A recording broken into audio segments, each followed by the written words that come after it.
Hi everybody, Pete from Sky.Sea.Pembrokeshire. But some of my regular viewers will probably recognise this path. Yep, we're going back to see the former Guard Vessel Resolute on the north coast of Pembrokeshire. So this is video number 4 in the series that's documenting the demise of this vessel. For my new viewers, well, welcome along, great to have you here. I've worked in the maritime industry as a professional mariner for nearly 24 years now. I feel very privileged to do so. I really enjoy the coastline, maritime history, the underwater world as well. I love exploring that, and I find things like wrecks fascinating as well. So that's why I've been paying quite close attention to this vessel ever since he came to be here back in December. So we're not far off the 6 months anniversary of this thing being on the coastline here. So we're going to have a look and see what the vessel looks like today.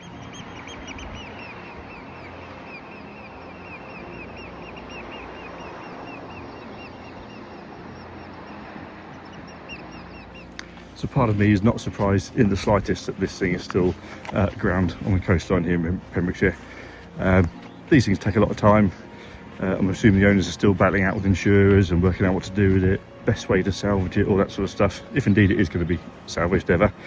But part of me thinks, well, it's a bit of an eyesore at the end of the day. Whilst I find it very fascinating and the story behind it, and I love documenting things like this, but it still does surprise me that actually it is still here. Relatively speaking, it should not be that difficult to move.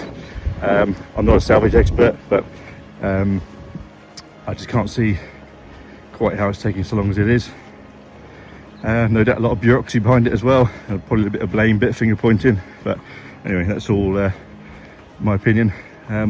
What I'm still waiting for actually, and I don't think I've seen yet, is the official report as to what exactly happened from the Marine Accident Investigation Branch. Now again, those things do take time, at least not resources, but various other things will mean that it does have to be obviously a very thorough investigation. And I'm sure something will come out fairly soon, but it'd be certainly interesting to read that from an interest point of view, but from a professional interest as well. So yeah, I'll keep an eye out for that. I'll let you know about it, but anyway, I'll carry on walking, and we'll catch up when we get to the wreck.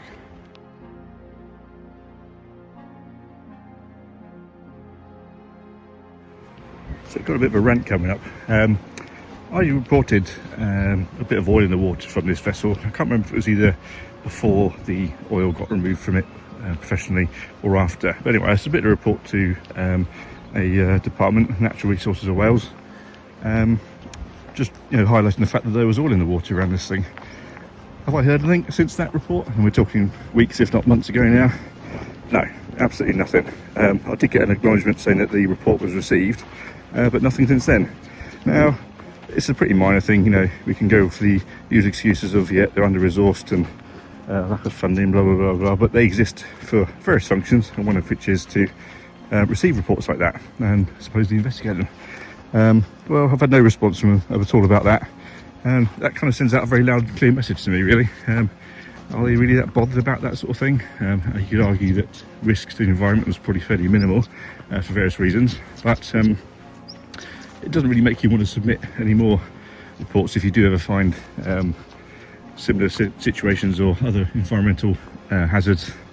It doesn't really want to make you pursue it and do the right thing and report them and help get them resolved. But anyway, I'd be interested to hear your comments about that, so by all means leave your thoughts in the comment section below.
Well, there we go, guys.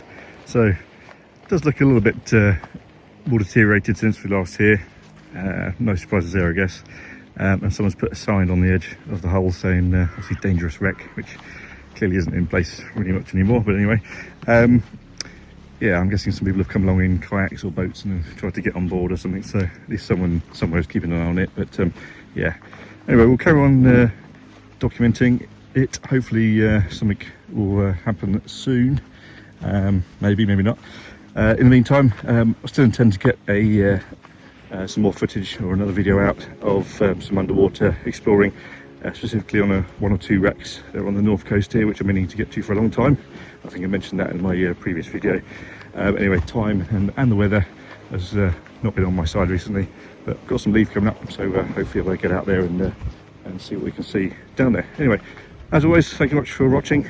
Please like, share and subscribe, and we'll see you for more videos soon. One final thought on this one, guys. You've got to remember, this is months old now. It's old news, certainly from a media perspective. Having had a look online recently, the most recent article, certainly in the local news, is at least a month old, if not more now.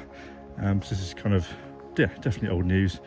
Whether the owners of the vessel has done the same thing and just pushed it away under the carpet, out of sight, out of mind.